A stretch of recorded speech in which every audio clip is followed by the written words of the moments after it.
दोस्तों, क्या आप भारत में हैं और आपको एफिल टावर देखने का मन है? तो घबराइए मत, आपको फ्रांस जाने की कोई जरूरत नहीं है। आप चाहे तो हमारे पड़ोसी मुल्क चीन में जा सकते हैं, जहां न सिर्फ एफिल टावर पर पूरे पेरिस को ही कॉपी करके एक शहर बनाया गया है। मजेदार बात तो यह है कि ऐसा सिर्फ एक शहर नहीं है। चीन में इस वक्त कई सारे शहर ऐसे हैं जो यूरोप के शहरों की हूबहू नकल है। यहाँ का एक एक पत्थर आपको यूरोप का लगेगा और इसमें कई सारे यूरोपियन डिजाइनर्स ने चीन की मदद की है। लेकिन सवाल यह है कि इन शहरों को बनाया ही क्यों गया है, और क्या दुनिया भर का पैसा खर्च करने के बाद चीन को इसका कुछ फायदा भी हुआ या नहीं? आज यही सब जानेंगे हम इस वीडियो में। अंत तक बने रहिएगा हमारे साथ। लेकिन वीडियो शुरू करने से पहले अगर आप चैनल पर नए हैं या आपने अभी तक चैनल को सब्सक्राइब नहीं किया है तो चैनल को सब्सक्राइब करना और बेल आइकन दबाना मत भूलना। ये शहर अपने आप में वाकई नायाब है। यहाँ पर बिल्डिंग्स के अलावा रोड्स और स्ट्रीट साइन भी आपको बिल्कुल उसी शहर के लगते हैं जहाँ की एक कॉपी है। और ये खुराफाती आइडिया सबसे पहले आया था शंघाई के मेयर शिनडिग्रू और शंघाई प्लानिंग कमीशन के थ्रू। इस प्लान को 1 सिटी 9 टाउन्स नाम दिया गया और चीनी सरकार का प्लान था कि चीन में दुनिया के 9 फेमस शहरों की कॉपीज बनाई जाएगी। इसके 2 फायदे थे। पहला ये था कि नए टाउन्स बनते ही शहरों में भीड़ कम हो जाएगी, और दूसरा फायदा ये था कि इसके कुछ हद तक टूरिज्म भी बढ़ सकता है। चीन ने इन्हीं दोनों कारणों से इन शहरों पर बहुत पैसा लगाया और हर शहर करीब 1,500 करोड़ से लेकर 6.5 करोड़ की लागत से बनाया गया। इन 9 प्लैन्ड शहरों में 7 ही बनाए जा सके जो यहाँ के लोगों को Spain, Germany, Switzerland, France, Netherlands और इंग्लैंड की फील देते थे, वो भी चीन में रहते हुए। इंग्लैंड की कॉपी करने के लिए थैम्स टाउन को भी बनाया गया। यहाँ पर आपको सभी बिल्डिंग्स में कमाल की डिटेलिंग मिलेगी। हालांकि शहर संघाई के सोनजियांग डिस्ट्रिक्ट में है, लेकिन यहाँ पर आपको विंस्टन चर्चिल, प्रिंसेस डायना और हैरी पॉटर जैसे आइकॉनिक ब्रिटिश फिगर के स्टैच्यूज मिल जाएंगे। यहाँ पर डिटेलिंग पर इतना ध्यान दिया गया है कि यहाँ के लैंपपोस्ट तक खास इंग्लैंड से इंपोर्ट किए गए हैं।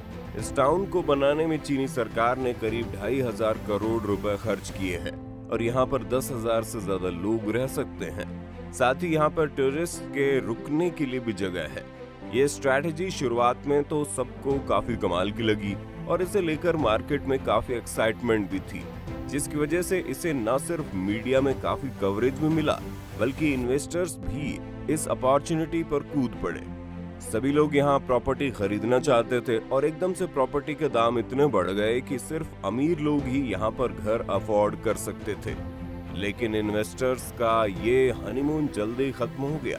इन्वेस्टर्स यहाँ इसलिए पैसा लगा रहे थे क्योंकि उम्मीद ये की जा रही थी कि प्रॉपर्टी के रेट यहाँ पर हमेशा ही बढ़ते रहेंगे, लेकिन ऐसा नहीं हुआ। शुरुआती एक्साइटमेंट के बाद लोगों ने यहाँ कम इंटरेस्ट लेना शुरू कर दिया। साथ ही जिन लोगों ने अपने रहने के लिए यहाँ घर खरीदे थे वो काफी अमीर लोग थे, जिनके लिए ये एक सेकंड होम की तरह था जहाँ छुट्टियां बिताने आया जा सकता था। इस वजह से यहाँ की सड़कें साल के ज्यादातर महीने आपको खाली ही दिखती हैं, जिस कारण ये टाउन्स घोस्ट टाउन्स कहलाते हैं। एक परेशानी ये है क्योंकि ये शहर बहुत सा पैसा खर्च करके बनाए गए थे, इसलिए यहाँ कोई प्रॉपर्टी को नॉर्मल प्रॉपर्टी रेट्स पर नहीं बेचा जा सकता, क्योंकि ऐसा करने में सरकार का नुकसान है।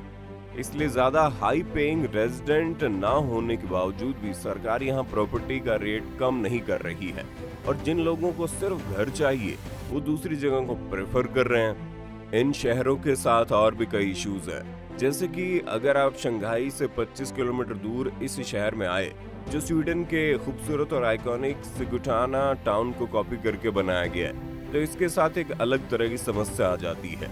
इस टाउन को परफेक्ट बनाने के लिए एक स्वीडिश आर्किटेक्चर फर्म को हायर किया गया था ताकि ऑथेंटिक दिखे, लेकिन इस स्वीडन से आई फर्म चीन के कल्चर को समझ नहीं पाई। जैसे भारत में लोग वास्तुकला को बहुत मानते हैं और उसके हिसाब से अपने घर बनाते हैं, ऐसे ही चीन में फेंग शुई को बहुत माना जाता है क्योंकि ये घर फेंग शुई के हिसाब से नहीं बने। इस वजह से लोग यहाँ पर घर लेने से कतराने लगे। इसके अलावा जिन लोगों ने यहाँ पर घर खरीद लिए थे, उन्होंने फिर अपने हिसाब से उन घरों को तोड़वा कर फिर से फेंग शुई के हिसाब से बनाना शुरू कर दिया, जिससे पूरा टाउन ही एक मैस में बदल गया। ये टाउन अभी एक घोस्ट टाउन नहीं है, और जिस तरह से जनसंख्या बढ़ रही है, लोग इस टाउन की तरफ भी आ रहे हैं, लेकिन ये ग्रोथ बहुत ही स्लो है और इन्वेस्टर्स के पास इंतजार करने के अलावा कोई और ऑप्शन नहीं है। इन टाउन्स को ओरिजिनल शहरों ने भी एक मिक्स तरीके से एक्सेप्ट किया है। ओरिजिनल थैम्स टाउन कंसल्टेंट एंथोनी मैके ने चाइना के थैम्स टाउन को एक मजाकिया बताया और इसकी काफी आलोचना भी की है। ऑस्ट्रियन शहर हालस्टेड की एक कॉपी भी चीन के गुआंगडोंग प्रोविंस में मौजूद है, लेकिन यहाँ ना इस शहर के पीक एल्प्स के पहाड़ों की बड़ी बड़ी चोटियां हैं, ना ही कोई यूनेस्को वर्ल्ड हेरिटेज साइट है, लेकिन इसे बनाने में लगभग 7,000 करोड़ का खर्च आया है। जो ये सवाल खड़ा करता है, इतना पैसा लगाने का फायदा क्या था। इस शहर को बनाने के लिए कई डेवलपर्स को ओरिजिनल शहर में भेजा गया था, जहां पर उन्होंने हर लोकेशन को डॉक्यूमेंट किया, अभी स्ट्रक्चर को स्टडी किया और बहुत ध्यान से पूरे शहर को प्लान किया। फिर इसके बाद इसमें चाइनीज डेवलपर्स के अलावा कई फॉरेन डेवलपर्स ने भी अपना योगदान दिया, और जब 2011 में इसे दुनिया के सामने रखा गया तो दो तरह के रिएक्शन सामने आए। एक ऑस्ट्रियन पब्लिक का रिएक्शन था जो काफी नेगेटिव था, लेकिन वहीं हालस्टेड के मेयर अलेक्जेंडर स्किच ने दुनिया के इस कदम को सराहा और लोगों से कहा ये अच्छी बात है, किसी ने उनके आर्किटेक्चर को इतना समझा कि कॉपी कर लिया। इस टाउन की ओपनिंग पर मेयर स्कूज खुद चीन गए थे और इससे चीन और ऑस्ट्रिया के रिश्ते भी काफी अच्छे हो गए। लेकिन चीन को अभी ये बात समझने की जरूरत है कि कोई शहर इसलिए आइकॉनिक नहीं होता क्योंकि वहाँ पर सुंदर बिल्डिंग्स और आर्किटेक्चर है, बल्कि इसलिए लोग वहाँ जाते हैं क्योंकि उसके पीछे एक इतिहास शामिल है। अगर कल चीन बनारस को कॉपी कर लेगा तो इसका ये मतलब नहीं है कि गंगा वहाँ से बहने लगेगी। उसी तरह पेरिस को कॉपी करने से चीन न चीन रहता है न फ्रांस बन पाता है। हाल ही के सालों में चीनी सरकार ने इन टाउन्स की कंस्ट्रक्शन बंद कर दी है और साथ ही कंस्ट्रक्शन को लेकर कई कड़े नियम भी जारी किए हैं। चीन ने धीरे धीरे उन सभी बिल्डिंग्स या शहरों के नाम बदलने शुरू कर दिए हैं जो चाइनीज नहीं है और वेस्टर्न लगते हैं। चीन की शी गवर्नमेंट पूरी तरह से हर तरह के वेस्टर्न इन्फ्लुएंस को अपने देश से हटाना चाहती है और ये भी कयास लगाए जा रहे हैं कि या तो इन शहरों का नाम बदल दिया जाएगा या हो सकता है इन शहरों को नष्ट कर दिया जाए। ये शहर चीन ने तब बनाने शुरू किए थे जब चीन अपने मार्केट को दुनिया के लिए खोला था और वो सभी को अपनी मॉडर्निटी से इम्प्रेस करना चाह रहे थे। लेकिन आज का चीन अलग है, आज उसे किसी इनवाइट की जरूरत नहीं है, लोग खुद चीन के पास आते हैं, इसलिए शहर भी अब किसी काम के नहीं है। आपको क्या लगता है कि ऐसे शहरों में लोगों को सस्ते टूरिज्म के लिए जाना चाहिए? ये शहर यूं खाली ही ठीक है? अपनी राय कमेंट सेक्शन में बताइए। उम्मीद है ये वीडियो देखकर आपको काफी कुछ जानने को मिला होगा। अगर आपको ये वीडियो पसंद आया हो तो वीडियो को लाइक कीजिए और अगर आप चैनल पर नए हैं तो अभी चैनल को सब्सक्राइब कर लीजिए और हाँ, बेल आइकन दबाना मत भूलना।